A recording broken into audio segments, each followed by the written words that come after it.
Bonjour tout le monde. Aujourd'hui, nous allons évoquer les rituels et pourquoi c'est important pour un enfant d'avoir une mise en place de rituels journalières et que ça facilite aussi la vie pour nous en tant que parents. Donc, quels sont les rituels qu'on a tout de suite en tête? C'est par exemple le brossage de dents. Le matin et le soir, on a un temps, un créneau qui est dédié au brossage de dents. Donc au début, un enfant va pas trop comprendre pourquoi il faut brosser les dents, c'est embêtant. Des fois, ça peut faire mal si un des parents frotte trop fort.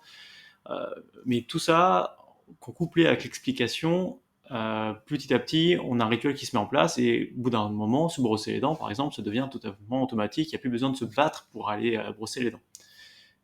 Donc moi, ce que je mets en place quand je veux mettre un nouveau rituel avec ma fille, c'est déjà de lui expliquer pourquoi c'est utile ce rituel. Donc pour le brossage de dents, je lui dis, bah oui, tu vois, les dents, faut les entretenir.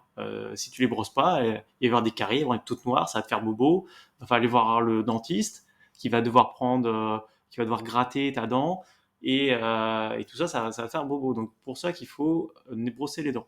Et j'aime coupler ça avec un exemple. C'est-à-dire que moi, j'ai un plombage, quand j'étais petit, j'avais eu une carie, donc j'ai un plombage, et je lui ai montré, je lui ai dit, tu vois, papa, il a une ancienne carie, il a un plombage, la dent elle est noire, et c'est ce qui va t'arriver à toi si tu ne te brosses pas bien les dents. Donc voilà, c'est un des premiers exemples sur les rituels, qui est assez simple. Maintenant, on peut voir un peu plus loin avec d'autres types de rituels. Un autre type de rituel qui est souvent mis en place, c'est le rituel du coucher, où on va du coup mettre l'enfant dans un contexte, dans un environnement propice à faire une bonne nuit de sommeil. Personnellement, depuis que j'ai ma fille, depuis qu'elle est assez petite, j'aime lui raconter des histoires, et en français, parce que vu qu'on est dans un environnement, on est en Chine, et donc un environnement où elle entend du chinois à longueur de journée, les moments où elle peut entendre du français sont relativement peu propices, peu souvent. Donc pour moi, c'est l'occasion de lui raconter une histoire avec du vocabulaire qui est varié en français, et puis en même temps de passer du temps avec elle, où on crée un lien entre père et fille. Donc maintenant que ça c'est dit, qu'est-ce que j'ai fait pour mettre en place le rituel? C'est moi qui l'emmène se coucher. Donc avant, si elle s'est énervée, j'essaie de la calmer et tout ça. Bon, la plupart du temps, il n'y a pas de problème, elle n'est pas énervée. Et ensuite, je lui dis, bon, très bien, dans la liste de livres que tu as, quelle histoire tu aimerais qu'on lise? Donc c'est elle qui choisit son petit livre. Ensuite, si c'est un livre qui comporte plusieurs histoires, je lui dis, bah, quelle histoire tu veux?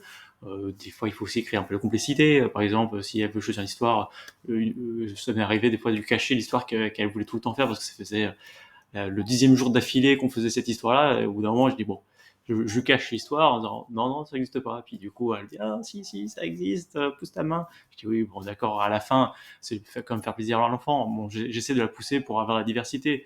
Mais si votre enfant, il adore une histoire, faut aussi un peu lâcher du lest de temps en temps. Donc, je lui raconte l'histoire en mettant un maximum d'intonation dans la voix et des voix un peu différentes pour faire différents personnages, pour que ce soit un maximum intéressant. Donc dans cette lecture de livres avec elle. Et ensuite, je lui dis bon, bah, bonne nuit et elle va se coucher. Pour conclure sur les rituels, je trouve que ça aide vraiment à structurer et à mettre en place des bonnes habitudes. Comme on a pu le voir avec le brossage de dents, une fois que l'enfant aura acquis la capacité à se brosser les dents tout seul, il va pouvoir, s'il a pris ça dans ses habitudes, le faire automatiquement sans être tout le temps derrière lui, sans que le parent soit en train de lui rappeler brosse-toi les dents, brosse-toi les dents. Parce que ce sera devenu un automatisme.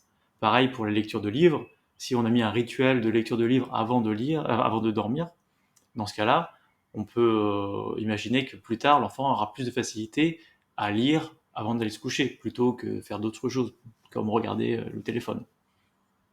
Donc j'espère que ces petites tips sur la mise en place de rituels et comment le fait d'expliquer à l'enfant le besoin derrière la mise en place du rituel et ses conséquences si c'est pas fait, vont vous aider aussi à mettre en place vos propres rituels plus tard. Si c'est le cas, bah, dites-le moi en commentaire, comme d'habitude. Je suis intéressé de vous lire sur quels sont vos rituels et quelles sont les difficultés, aussi les manières dont vous faites pour arriver à mettre en place vos rituels et que vos enfants deviennent ont une autonomie sur ces activités-là.